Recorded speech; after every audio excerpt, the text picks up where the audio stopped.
আসসালামু আলাইকুম।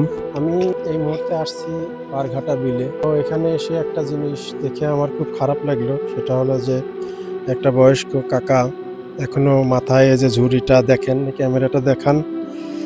এই যে দেখেন এই ঝুড়িটা মাথায় করে এই বিলে আসছে বাদাম বিক্রি করতে। তো বিষয়টা দেখে আমার খুব খারাপ লাগছে। আর এই বয়সে থাকবে একটু নাতি-নাতনি নিয়ে আনন্দে ফুর্তি করে ছেলেমেয়েরা তাদের দেখাশোনা করবে। এটাই হয়তো তার আশা ছিল একসময়। ছেলেমেয়েদেরকে বড় করছে অনেক আশা স্বপ্ন নিয়ে। ছেলেমেয়েরা বড় হলে আমাকে দেখবে, বৃদ্ধ বয়সে আমার কষ্ট করা লাগবে না। আসসালামু আলাইকুম কাকা। এই বয়সেও এই বাদাম বিক্রি করতেছেন, আপনার কষ্ট হয় না? বাবা ওষুধ পানি কিনে খাওয়া লাগে। কি দুজনেরই অসুখ, এই ওষুধ পানি কাকি আছে তো ইনশাল্লাহ? আছে। আর কাকিরও অসুস্থ? কেউ অসুস্থ, আপনিও অসুস্থ? আমিও অসুস্থ। দাদা, প্রতিদিন কয় টাকার ওষুধ লাগে আপনাদের? আমার লাগে প্রতিদিন হলো 335 টাকা। দুইজনের 335 টাকার ওষুধ লাগে। আপনাদের সারাদিনে যে বাদাম বিক্রি করে কয় টাকা ইনকাম করতে পারেন? এখন ধরেন যা বেশি চলে আর কি। সারাদিন ইনকাম করে তাতে ওষুধ পানি চলে, আর যে খাওয়া খরচ দুইজনে তো খাইতে ছেলের ভিতরে খাওয়া খরচটা ছেলেরা দিচ্ছে। তো আলহামদুলিল্লাহ, তাও আপনার ছেলেরা একটু সাপোর্ট দিচ্ছে। কাজ না করলে কি আপনার ওষুধের টাকা আপনার ছেলে পেলে দেবে না? বাবার কয়বার চাওয়া যায় ছেলের কাছে টাকা। ধরেন একবার চালাম, আমার দরকার 300 দিলে 200 কি 100 দিলে ওইটা তো টাকা আমার না। এই কারণে এই বৃদ্ধ বয়সে এটা করি। আপনার শরীরে কি কুলায় এখন এই ঝুড়ি মাথায় করে যে বাদাম বিক্রি করেন? কুলুন বাজান, আমার কিডনি সমস্যা, 2 সাইডই মাথার ব্যথা।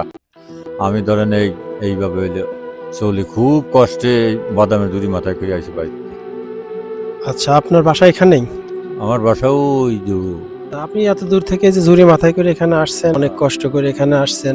খুবই খারাপ লাগলো কাকা আপনার কথা শুনে। আর আসলে আমাদের সমাজে এখনো অনেক মানুষ আছে যারা বৃদ্ধ বয়সেও পরিত্যক্ত, মানে অসহায়। এদের পাশে দাঁড়ানোর মতো, এদের দেখার মতো কেউ নাই। এই যে এই চাচার এখন রাজশাহী গেলে চিকিৎসা হইতে অনেক টাকার প্রয়োজন, প্রায় 10-15 হাজার টাকার প্রয়োজন। এই টাকা আর বহন করার মতো ক্ষমতা হয়তো কাকার নাই।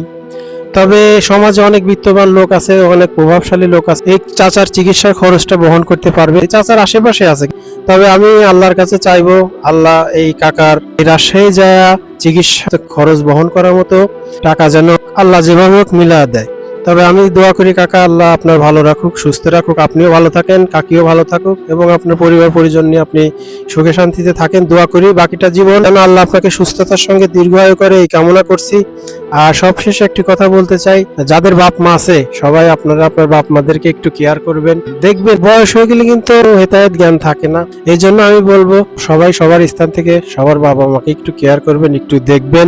ধন্যবাদ সবাইকে, সবাই দোয়া করবেন, পাশে থাকবেন। আল্লাহ হাফেজ, আসসালামু আলাইকুম।